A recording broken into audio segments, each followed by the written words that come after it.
It's unmuted. Awesome. So welcome again. Oops. And if you could just mute yourselves, I appreciate that. And again, we'll have a chance to talk after.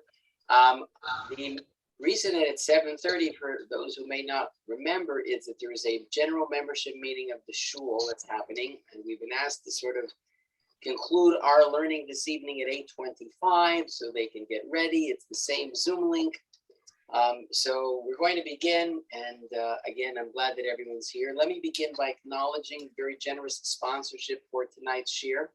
Thank you to Edith Fager and to Brian Fager for sponsoring tonight's Shiur, Parshat Hashavua Shiur in the Yurt site, in commemoration of the Yurt site of their daughter and sister, Sherry Fager, Zichronah Livracha.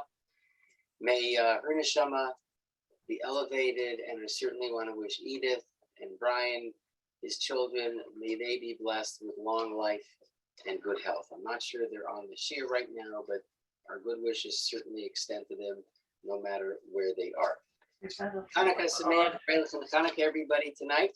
So we are going to do Parshat Hashavua, but I want to leave the last little bit of the Shiur to share a couple of ideas with you about Hanukkah. How can you have a Shiur on Hanukkah and not say anything about Hanukkah? That seems to be that's way too Greek. I can't do that. I mean, we got to talk about Hanukkah. But we're going to start with Parshat Hashavua. So Parshat Miketz, of course, picks up from the story of Yosef. As you remember, he's now been thrust into prison, and he positively interpreted the dreams of the Sar Ofim and the Sar Ramashke. And now we're going to pick up in Parshat Miketz. We're not going to pick up in the beginning of the Parsha. I just want to sort of jump in a little bit more towards the middle. And I want to pick up the story from Perek Membeit. So Perek Membeit has shifted our focus back from what's going on to Yosef in Mitzrayim, and is now transported us back to Eretz Canaan, and has sort of put a little pause on the spotlight on Yosef and his life as it unfolds. And now it's back to Yaakov Avinu. And so the Torah begins this way, Perek Membeit 42. I'm starting. You don't have to use your Chumash, as you know, but if you choose to, please feel free. Vaya'ar Yaakov ki yesh shever b'Mitzrayim. Vayomer Yaakov levanav lama titra'u. Stone translation interpretation. Yaakov perceived that there were provisions in Egypt. So Yaakov said to his sons, "Why do you make yourselves conspicuous?" So of course, Yaakov is living in Eretz Canaan. There is a famine in Eretz Canaan, yesh shever in Eretz Canaan, but there are provisions in Mitzrayim. Yesh shever b'Mitzrayim. Excuse me. Shever means that there's food. There's food to be had in Mitzrayim. So Yaakov turns to his kids and he asks them the following question. Again, the Hebrew word is titra'u. Now, the word titra'u comes from the word lirot, to see or to be seen. Titra'u is a reflexive verb. And according to the stone interpretation, Yaakov is asking his family, why do you make... You want a chair to put your feet on? Okay. What? It's okay. If everybody could possibly mute, let me just take a second. Excuse me, I'll just... Okay. Why do you make yourselves conspicuous? And in what manner do the brothers make themselves conspicuous? What are they doing? So Rashi offers an interesting interpretation. Listen to Rashi's explanation, how he understands the conspicuous nature of the behavior of Yaakov's children. And Rashi says, Lama tir'u atzmechem bifnei b'nei Yishmael u'bnei Esav ki'ilu atem sve'im. Why do you present yourselves to the people in the country, b'nei Yishmael and b'nei Esav, the Yishmaelim, the Arab population of the country, as well as Esav, who, as we remember, Yaakov's brother chose to live in a somewhat separate area called Har Seir. But Yaakov is asking his family, why are you showing everybody that you're sort of like satisfied, like you're feeling sve'im, like you're not hungry? Why are you doing that? Because according to Rashi, at that particular moment, Yaakov's family still had food. They still had wheat. And therefore, Yaakov seems to be saying to them, guys, this is not appropriate. You are going around and showing everybody that we have what to eat. So what's bothering Rashi here? What's he saying? So Rashi is basing his commentary on an excerpt from a Gemara Masechet Ta'anit, which is in fact the Gemara that we are learning now, Daf Yomi. So it's about 9 days ago we learned this Daf. And according to this explanation in the Gemara, Yaakov and his family actually did not have to go down to Egypt to collect food. Yes, there was Shever Mitzrayim, there was food, and yes, there was a famine in Eretz Canaan. It's true. But Yaakov was saying to his sons that they should not appear as though they are full in the eyes of all the people in the area, because everybody's watching what everybody's doing. Everybody is seemingly suffering. So Yaakov was a little bit concerned. What's he concerned about? Because at that moment, according to Rashi, they still have enough food. So one of the interesting parishes on this pasuk comes from a book called Knesset Yisrael, written by Rabbi Yisrael Yaakov Yafi. And Rabbi Yafi tries to explain the Gemara on which Rashi is based by reminding us that Yaakov was a very wealthy man. When he left Laban's home, he was very wealthy. And so when it comes to an issue of supply and demand, you can imagine that with a famine in the land, food became extraordinarily expensive. So who was forced to go down to Egypt? The people who couldn't afford to buy the food in Eretz Canaan. They just couldn't afford to pay the prices that likely had skyrocketed. But Yaakov could afford to pay the prices that had skyrocketed. Now, it's not that Yaakov is a farmer. He's not. He's a shepherd. But he apparently was able to buy enough food to maintain his wealth. And he certainly could buy enough food to feed his family, as large as it was. And he didn't have to go down to Canaan. He didn't have to go down to Mitzrayim. So Yaakov's family belonged to this group of, I guess, fairly privileged and well-off, affluent parts of the community. And they didn't have to go to Eretz Mitzrayim along with, how should we say it? I guess the poorer segment of the Canaanite society. But Yaakov warned them, and he said to them that they, in fact, could be endangering the family by protecting their pride. Well, you guys don't want to go to Mitzrayim. Why? Because, we don't want anybody to think that we're like the poor class here. That's what you're thinking? That's not the right way to look at this. This is not good for us. It's not good for us, for the Yidden to show that they're much better off than the poor peasants living in the country. This is going to cause a problem. Does this sound familiar to anybody? Does this sound like a contemporary message? That Yaakov is telling his family, this is not going to end well for us. If we try to sort of use our wealth to make sure that our own needs are taken care of, when most of the population of this country is so poor that they can't stay here, they have to go to Mitzrayim, this is not going to look good. And so, says Yaakov, if the reason you're not going to Mitzrayim is because you think it's beneath your dignity, that, says Yaakov, is the wrong perception. That's wrong. You don't want to be perceived as being like them. But that poor, says Yaakov, not a good move. As difficult and maybe humiliating, possibly, as the trip to Egypt might be, it was, says Yaakov, still preferable. It was preferable to join all the people from Eretz Canaan going to Egypt to purchase food rather than stand out as being wealthy and comfortable and able to pay the extraordinarily high prices in Canaan. Rabbi Yafi adds that Yaakov may, in fact, it's an interesting perception, observation. He says, maybe this attitude that Yaakov had and was trying to pass on to his children, maybe this attitude was affected by his own memory of his father. Now, his father, Yitzchak, was also a very wealthy man, as the Torah itself testifies and tells us that Vayigdal Ha'adam Ma'ori became extremely wealthy. But do you remember some of the problems that Yitzchak had to deal with and encounter because of his wealth? And perhaps Yaakov remembered this, that Yitzchak brought upon himself the hostility of the Plishtim, by amassing wealth during a time of financial hardship. So maybe Yaakov learned a lesson from the past. And Yaakov understood that although he and his sons had the money to sort of weather this big storm or this big financial challenge that was going on, at least in this early stage of the famine, it was smarter for them to go down and join what might have been the peasant class and purchase the food than it was to stand out. And so maybe there's a lot of sides to this. One is the contemporary message of perhaps the anti-Semitic trope against the Jews of us controlling everything and we are wealthy and everybody else apparently is being exploited by the rich Jews. But maybe Yaakov is also saying that we can't always be overly concerned about our reputation and our honor.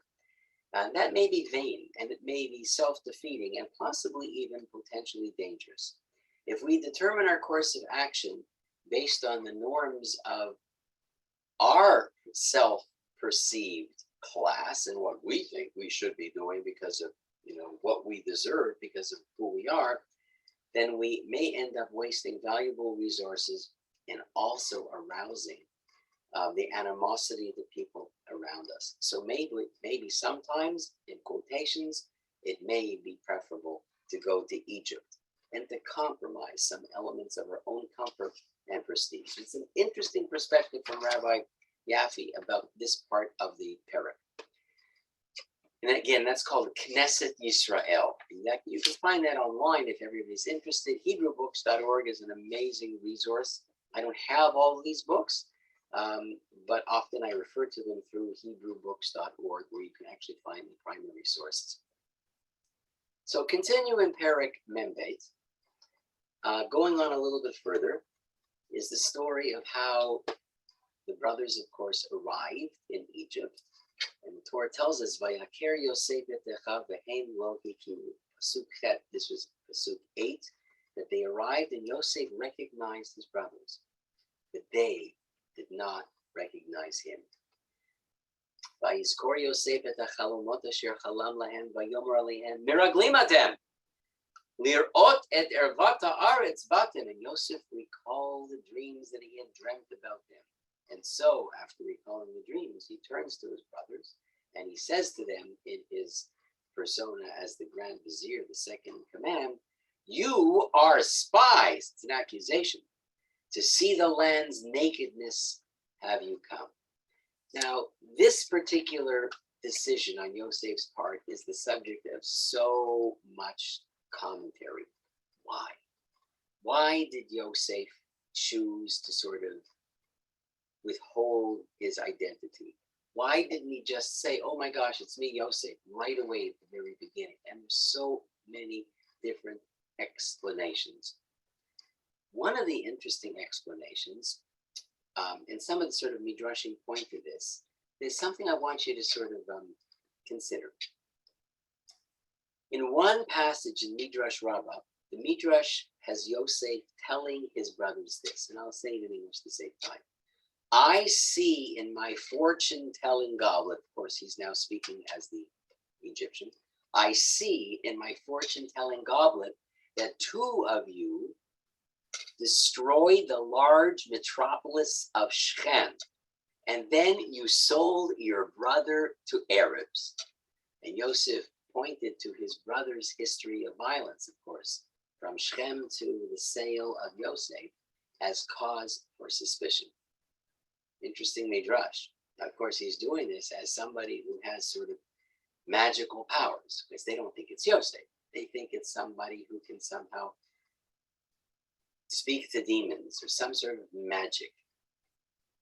Now, I think it's more likely that Chazal are not looking through this midrash to explain how Yosef justified his sort of allegations. Why he chose not to reveal himself, that's a whole other parsha, that's a whole other shiur. But he is drawing attention to those two events, Shechem and the sale of Yosef. He is drawing attention to them.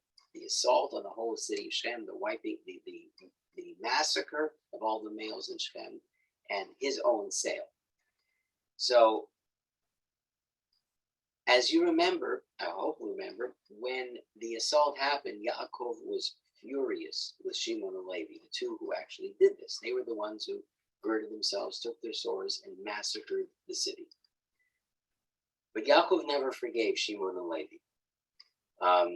But they, however, tried to justify themselves by saying, "You're angry at us, Abba? You're allowing this to happen to our daughter? Should our to our sister? Should our sister be treated like a prostitute?"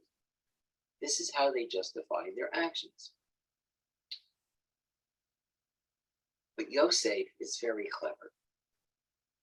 When Yosef tried to mention the attack on Shechem, followed by the sale of Yosef, Yosef might have been trying in some ways to subtly criticize his brothers. What was the criticism? The criticism likely is what the Midrash may be saying. The criticism is likely this: you tried to justify yourselves, and of course Yosef was there when he heard the justification, correct? He heard this. You tried to justify wiping out the city of Shechem. Why? As you said to our father. Yosef heard this. So now as the Grand Vizier, he's challenging the brothers in his position as having some sort of magical or some divination. And he says, you justified what you did because you thought that you were standing up for and defending the integrity of your sibling. Your sister was violated, and you couldn't tolerate that, of course, because how could that be done in our family? As you said to your father, when he was angry with you, you justified yourselves by saying, what? How can we let this happen to our sister, our sibling? But any merit this argument may have had disappears entirely, completely, once they directed their violent behavior toward Yosef, who was also a sibling, a younger brother. The Midrash here, I think, makes a very subtle point. And of course, whoever authored this Midrash is creating in our minds some sort of question and spotlight on what's happening to this family. And I would describe multiple times how what we're really seeing is the sort of fracturing and the strains and stresses of his family. But this Midrash is trying to say to us that the Midrash is pointing to the fact that Shimon and Levi could not truly claim, you can't claim to have been motivated by some sort of fraternal loyalty. We are brothers that stand together. You know, we are the 12, 13 musketeers, 12 brothers and one sister, and we are going to stand up one for the other. Yosef says, that's baloney. Don't give me this, please. Don't tell me that you're that sort of brothers. This is the sort of family that you think you come from. That's not true. Because if that were true, you wouldn't have done to Yosef, to me, what you had done to me. You would have had the same reaction that you had when Dinah was attacked. You didn't protect me, you protected her. So if their sense of devotion was the family, of course, was so strong that it warranted killing the entire male population of the city of Shechem, then it should have been strong enough to enable them to accept Yosef's preferred status in the family without seeking his elimination. Come on. This whole argument Yosef is sort of the Midrash is suggesting is so fallacious and so hypocritical. Their violence against Yosef undermined whatever their possible legitimacy was in the reaction to Dinah's assault. And maybe this Midrash, as most Midrashim are doing, are not just comments on a specific word or phrase, but really are little portals of understanding much deeper. And as I keep saying about the purpose of studying Chumash, it's not just about understanding Yosef, who no longer is alive, it's about understanding us and the situations we find ourselves in. Now, none of us, God willing, will ever be in a situation that exactly mirrors what Yosef was talking about, what he went through, what Dinah went through. But sometimes what we do understand is the notion of extreme measures taken in the name of idealism. That we do understand. We've lived through that all the time. We see that throughout the world, and sometimes we do that. We may be party to it in our own families, in our own communities, or in our own nation's history, either modern or ancient. So extreme measures taken in the name of idealism must really pass the test of consistency for it to be considered legitimate. How else can you explain this? There may be times that we are called upon to take very firm, maybe what even seems to be extreme responses to situations, because sometimes things happen in life that you have to respond extremely, firmly, strongly, bravely, courageously.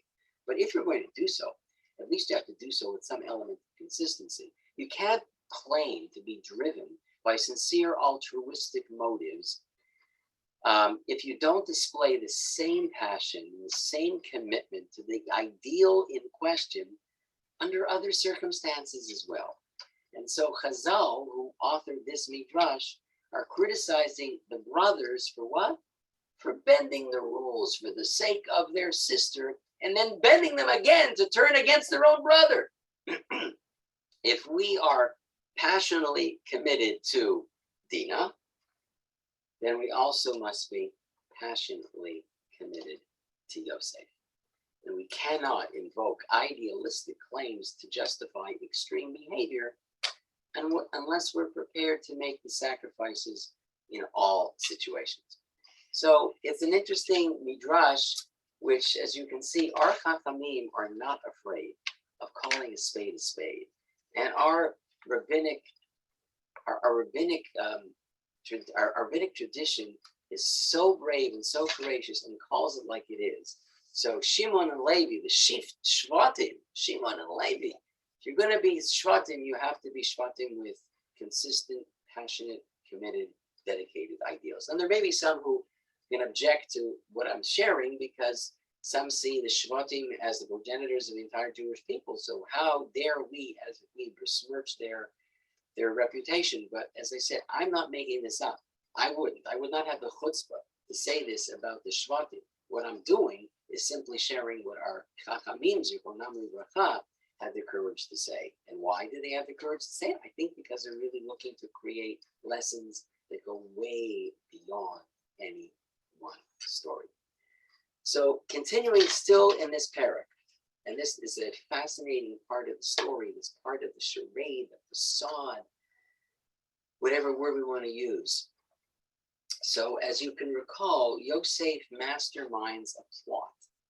And the plot entails trapping his brothers, so not only accusing them, but then sort of manipulating the situation to put them in a very vulnerable and exploited situation so that they're going to be even under greater pressure and under greater stress.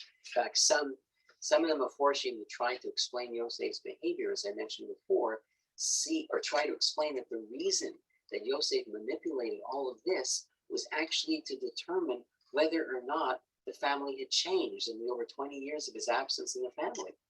Because last time he met the brothers, he was 17 years old, and it was very obvious to him that they hated him, and that there was a family fracture between the children of Leah and the children of Rachel, and the children of Leah's handmaiden, and the children of Rachel's handmaiden. So he saw that. And the children of Leah jump on and sell one of the children of Rachel.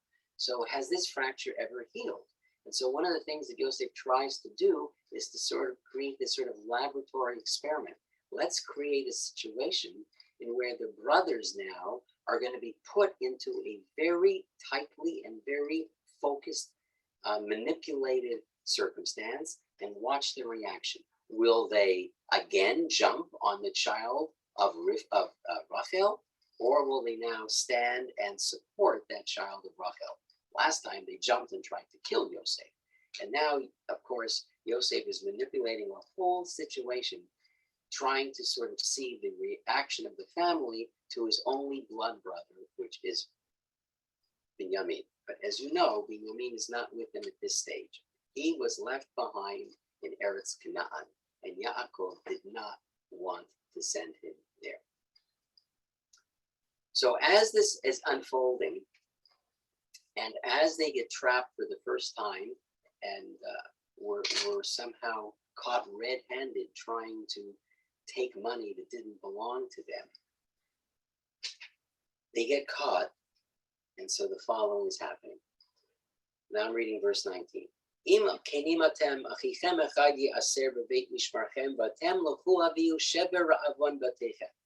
So Yosef says to them, okay, do this and live. You guys tried to steal from me, so that's not good, but I'll let you live, but this is the condition.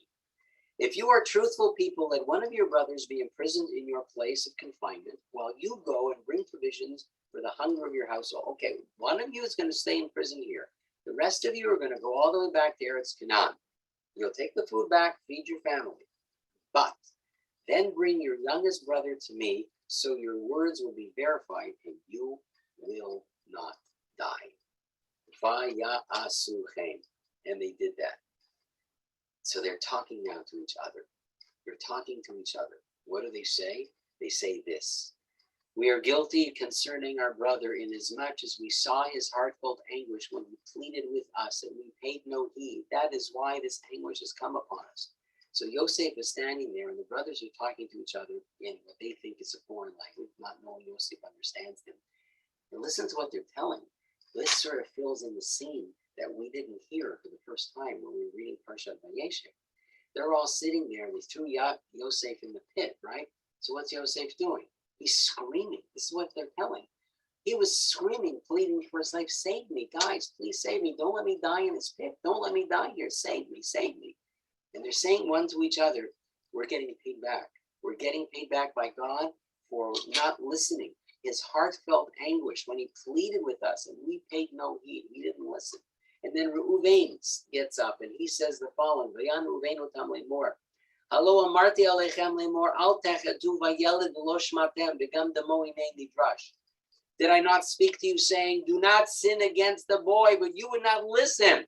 And his blood as well, behold, is being avenged. The scene is so dramatic. It's so dramatic. And they, of course, don't know that Yosef is witnessing all of this. He's witnessing it because they don't think he's Yosef. And then the Torah says the following. After this very difficult, I guess, family in crisis.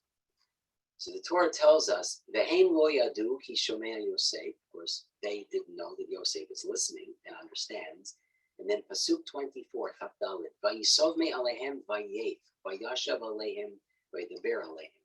So the Torah tells us that Yosef, he turned away from them and he left. Yosef is watching this. He's listening. He's listening in all of this, and he's asking them to please, he's listening to them ask each other and blame each other, and he turns away and he starts crying. What makes him cry? What's he crying about?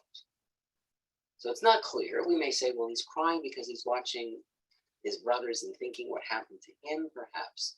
So Sforno offers an extremely short explanation. What's he crying about? Says Sforno, Ka'asher ra'a bitsaratam.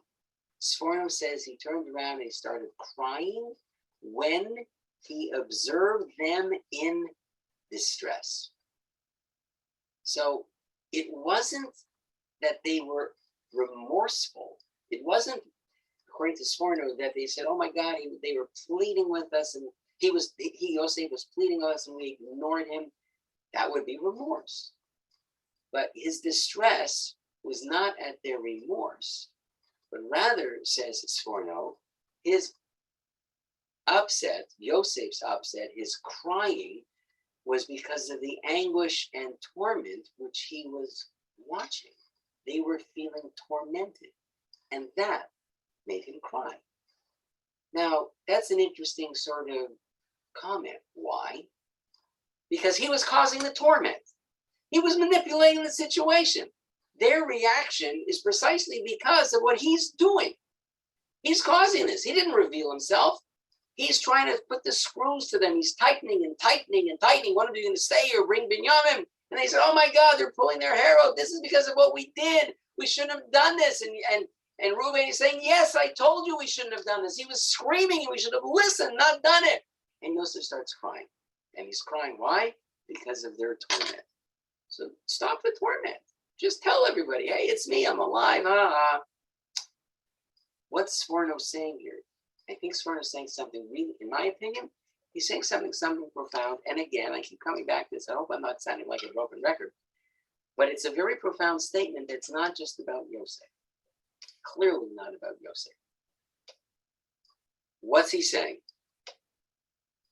Yosef felt that under the circumstances, it was necessary for him to play out this charade. In other words, Yosef felt that causing his brothers distress and anguish and pain was required. Now, what was the required? One of the possibilities was to sort of see whether or not the family had in fact healed itself. Because if he was going to reveal himself as Yosef, he wanted to know he was going to be safe if he revealed himself. Or maybe he wanted to make sure that if he didn't reveal himself, that Binyamin isn't going to be in danger at home.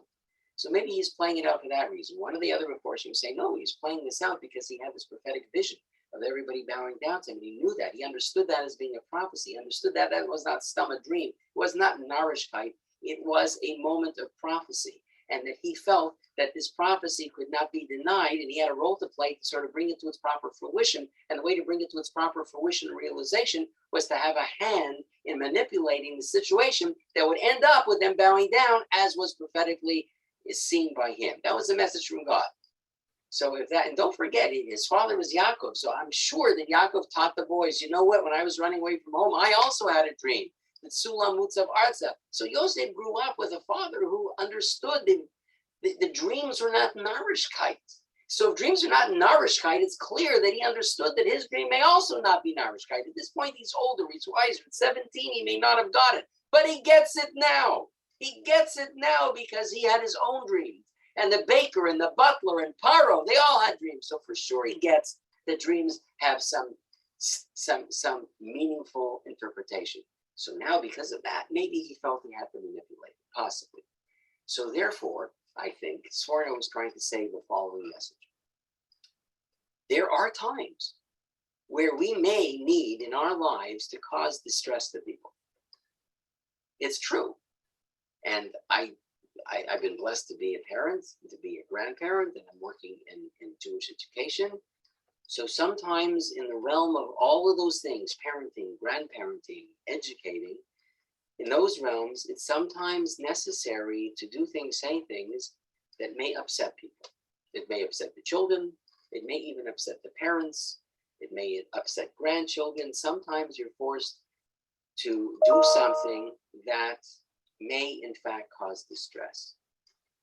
However, Sforno's answer, Kasher Ra'ab Tzaratam, tells us that even if we believe that the proper behavior is one that will cause distress, that doesn't mean that as we do that, we should not have empathy towards the person who is suffering. Not at all. Sforno teaches us that even when a decision is appropriate and it is warranted, we cannot remain apathetic or non-sympathetic to a person's distress. If we need to say no to somebody, if we need to say no to a child, or we need to say no in business, or we need to say no in our personal relationships, and that can happen so many times, we still have to feel the angst of the person we're saying no to and empathize with him or her no less than if a person were feeling some sort of medical, physical pain. Emotional pain is as real.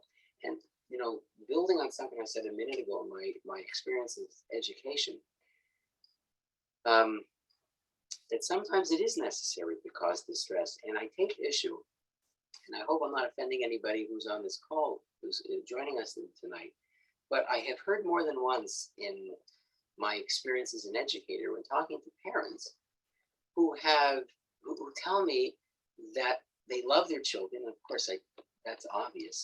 And here's what they say, and I'm almost quoting, they just want their children to be happy. And a lot of people quote that. I just want my kids to be happy. And it sounds wonderful. It sounds beautiful. I just don't think it's right. I don't think that's what we should want for our kids, to be happy. I think there are other things that we should want more for our children. We want our children to be mentioned. We want our children to lead meaningful lives. Because, as you and I know, being happy all the time is really not a good goal. There are going to be times where that's not what we need.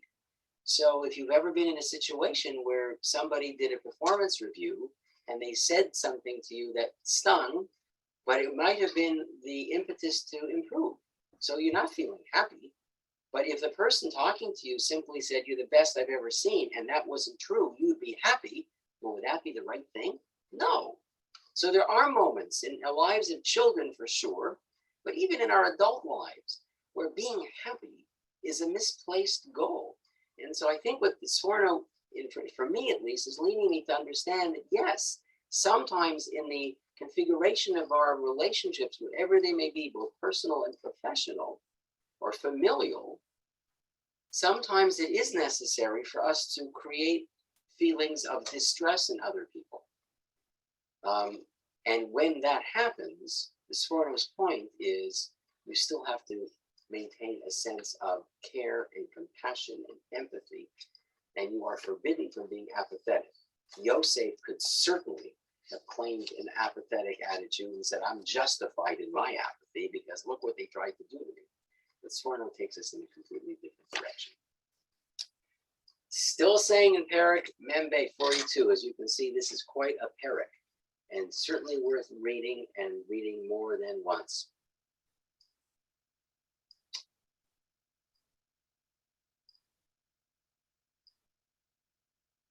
When the boys, the family, the sons, go back and tell Yaakov all that happened, and they say, Shimon is in prison, he's given us food, but he says that Shimon will not be released, and we will always be considered to be spies. We need to clear our name, but the only way we can clear our name is by bringing Binyamin down to Eretz Mitzrayim. So Yosef has now successfully manipulated the situation where Binyamin is in the center of this drama, and now Yaakov has to decide what to do. Binyamin is in the center of the drama. Shimon, who is, as you know, the son of Leah, is in prison. Binyamin is the son of Rachel. So now, are the sons of Leah willing to endanger the son of Rachel in order to liberate the son of Leah? Or are they going to say, we have to protect Binyamin because he needs our protection too? So it's a crafty, clever move, bold move that Yosef is undertaking. It's not a one that Yaakov enjoys. And so his initial reaction is nothing. I'm not sending Binyamin. And he leaves Shimon in jail. He leaves him in Egypt. So apparently there's enough food for a while. But then things get to be a little more difficult. And it becomes clear that they can't just leave Shimon there, and they need to get him out and to continue to sustain the family. So this is what happens. Listen to this. Vayomer aleim Yaakov avihem, oti shikaltem Yosef inenu v'Shimon inenu ve'et Binyamin tikafu alai hayu chulana. So you can just hear the pain in Yaakov's voice. It's hard to say this. I am the one whom you bereaved. Joseph is gone. Shimon is gone. And now you will take away Binyamin. Upon me has it all fallen. Boy, the pain of a father. The pain of a father. Yosef may be dead. Shimon is in prison. Maybe he too will die at the hands of this cruel Egyptian ruler. And in addition to that, you want to take Binyamin. So he figures, I'm going to lose 3 kids. I'm going to lose 3 kids here. And his pain and his mourning seems limitless. So Reuven, the eldest, steps up. And this is what he says. Vayomer Reuven el aviv lemor. Et shnei banai tamit im lo avienu elecha tena'oti oto al yadi va'ani ashivenu elecha.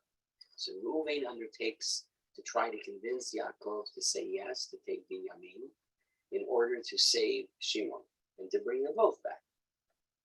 So Reuven says to his father, you may slay You may kill my 2 sons if I fail to bring him back to you.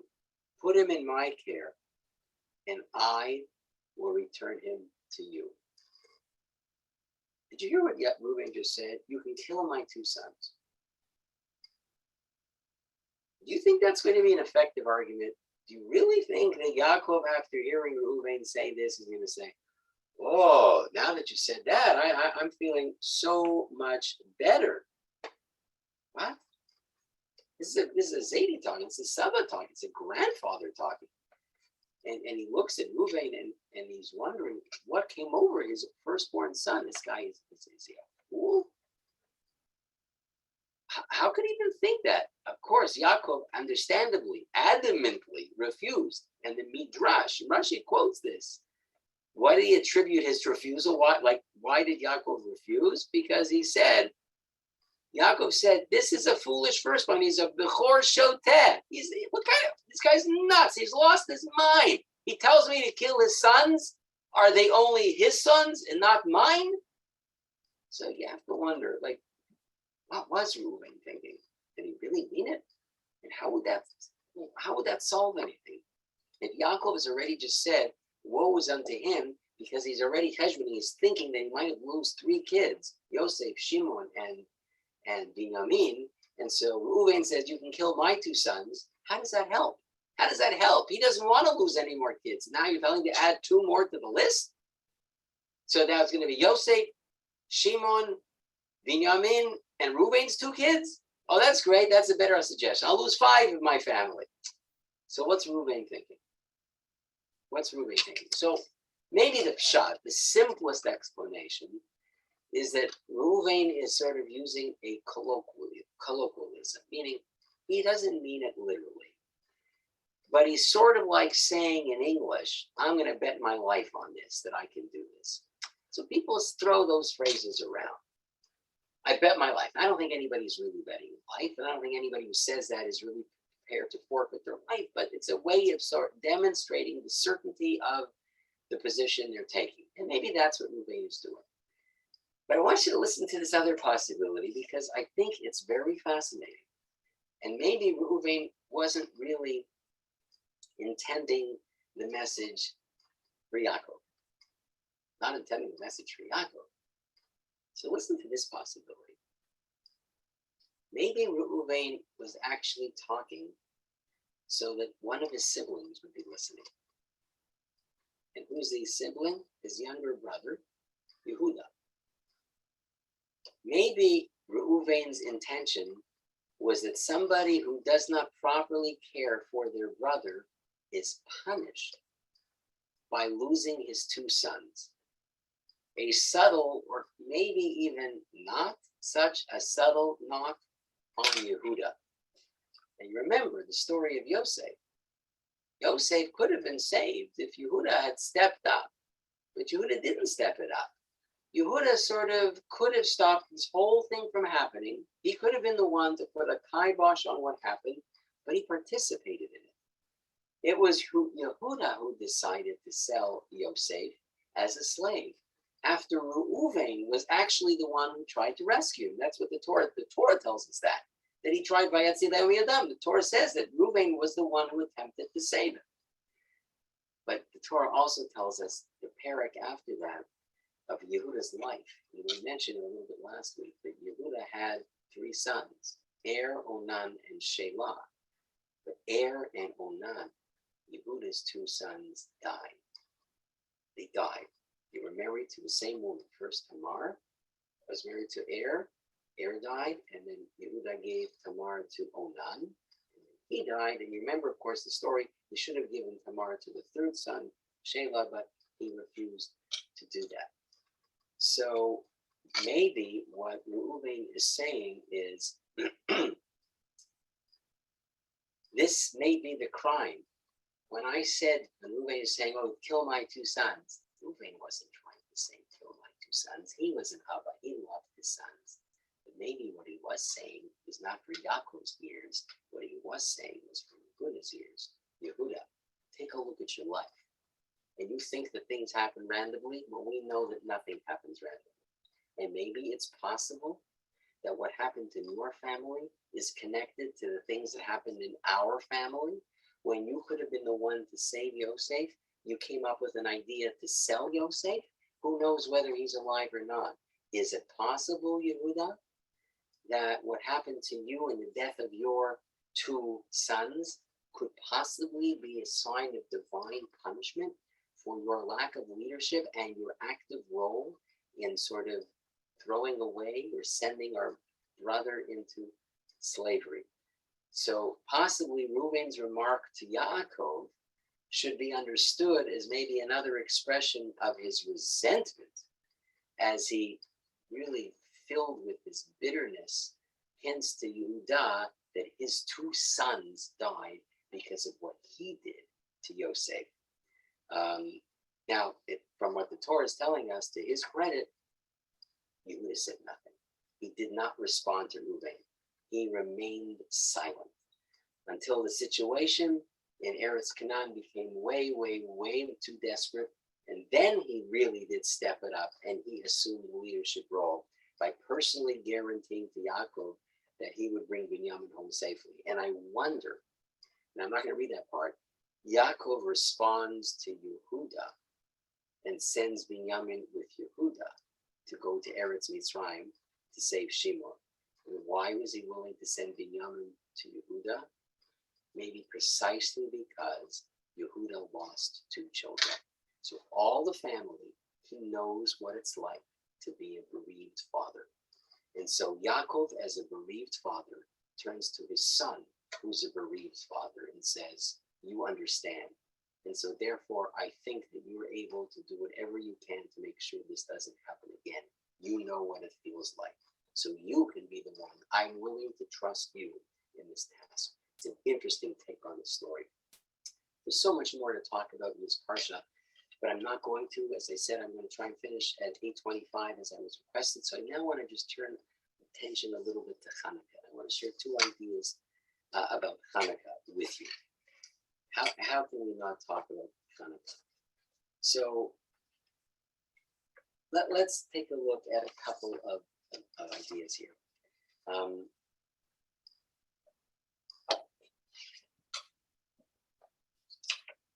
With the holiday of Hanukkah and the lighting of the menorah, one of the questions that is often asked by Chazal is the story of Hanukkah, as we understand the story, is a story of the Jewish community fighting against the tyranny of the Greeks. That's the story. We understand that. And one of the things that we do to celebrate is we light the menorah because of the whole story of the oil. But here's a point. What's that story about? Oh, they couldn't light the menorah because there was no kosher oil. Who said they couldn't light the menorah? Of course they could. Of course they could. You know why? Because the Gemara has a very in-depth discussion. Yes, the Gemara was written later, but the oral Torah, before it was recorded in the Gemara, existed. That when the entire community is impure, then things that otherwise would be considered to be inappropriate because of their impure status are now mutar. You're allowed to. We suspend the prohibitions when everything is impure. Everything is impure. They've just been involved in a war for years. So everybody and everything is impure. Everybody's been exposed to dead bodies and corpses and fighting and killing. And so when the Maccabim finally, the Hashmonaim finally went into the Beit HaMikdash, and they tried to make everything clean and tahor, they only had one little casket, one little flask of oil. Oh, we can't do anything. Yes, you can. Take oil. Doesn't have to be tahor, because we're suspending the whole need to be pure. That's a part of the story that we don't actually talk so much about, which means, so why do we make such a big deal about this when, in fact, halachically, they could have lit with anything? So I think one answer that's worth considering is that what statement were the Hashmonaim making? What statement were the Hashmonaim making when they said, we know that we're allowed to use impure oil. We're aware of that, but we're choosing not to. We're choosing not to. So it's a statement not just for them, it's a statement for all of us. There are certainly times when all of us are in places where we're not sure, or we're not sure how to proceed. And we could proceed in a certain manner and maybe take a way out that would be totally halakhically correct. No question about it. Just like the Hashmonaim could have taken a way out which would have been totally halakhically correct. However, in taking that totally halakhically correct way out, they would also be sending a message. A message to whom? To their wives, to their children, to future generations of children and wives and parents and grandparents and Jews close and far. And the message would be, when push comes to shove, take the easy way out. That's not the story of Hanukkah. The story of Hanukkah was never about taking the easy way out. The story of Hanukkah was about saying, we're not going to take the easy way out. The easy way out would have been to stop fighting. The easy way out would have been to say to the Hellenists and the Greeks, okay, you win. This is taking too much of a toll on us. We want to live. We want to have a proper life. We want to see our grandchildren grow up. We don't want to die on the battlefield. That would have been the easy way out. They could have done that. It was a matter of choosing. It's a matter of choosing. And if we said we're choosing now that the battle was won, we're choosing the easy way out, then what was the whole battle for? Of course we could light the menorah. Yes, we could light it with the impure oil. But what would the value be of lighting the menorah with the impure oil after all the fighting was over and we made the public declaration, we're not taking the easy way out. Hanukkah is not about taking the easy way out. And that's why I think when you come to the Gemara, and the Gemara says, you know, the way in which the Jewish nation, all of the Jewish nation undertook the light of Hanukkah candles is different than the actual Gemara rule. The Gemara rule was one candle per household. That's it. That's all you had to do. But as you know, in many, many families, everybody in the house lights their own candle. Everybody in the house lights their own candles. Why? Because the Gemara says you don't have to. Just light one menorah, one candle. That's enough. So why do we do more? Because the whole story of Hanukkah is about the story of people choosing not to take the easy way out. And I, as a father, I can't choose for my kids. I can't choose for my grandchildren. I can only choose for me and my wife. That's it. The two of us, we're a unit. But I can't choose for anybody else. And that's why the Jewish people undertook on their own. When they lit the Hanukkah candles, they said, we're lighting our own candles as a way of showing that we're not taking the easy way out. We are going to be committed and dedicated, and we're going to be the Jews that we can be and want to be, and that we need to be for ourselves, for our children, and even for the generations that come after us.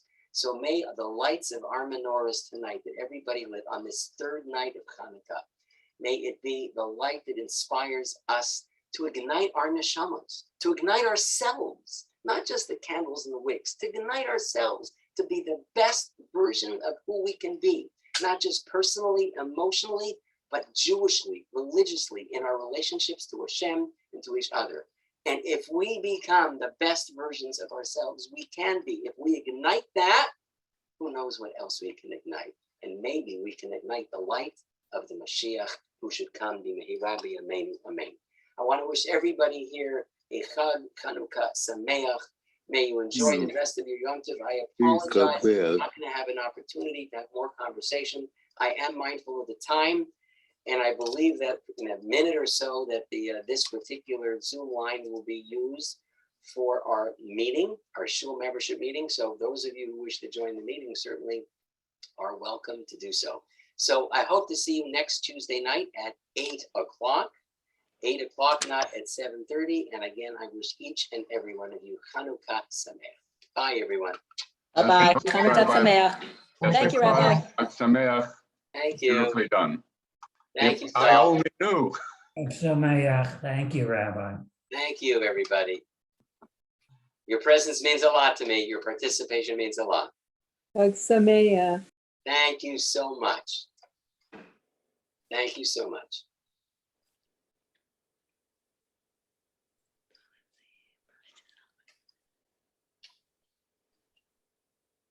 Hi, Nicole.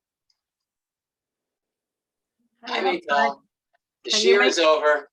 Can you make me a Rabbi. host, please? A host, co-host, whatever? A co-host, a host, actually, please. I'm happy to make you the host. What are you serving? Information. This is still being recorded. So how do I have to stop the recording? 1 second. Are we staying on for the meeting or do we need to sign out and? No, you can stay on, Sol. No need to sign out and come back in. Nicole, do you know how to stop the recording? Just click on the left hand Well, actually, side. you're now the host. You're the host, so I think you can do that, Okay. right? Yep. Amazing.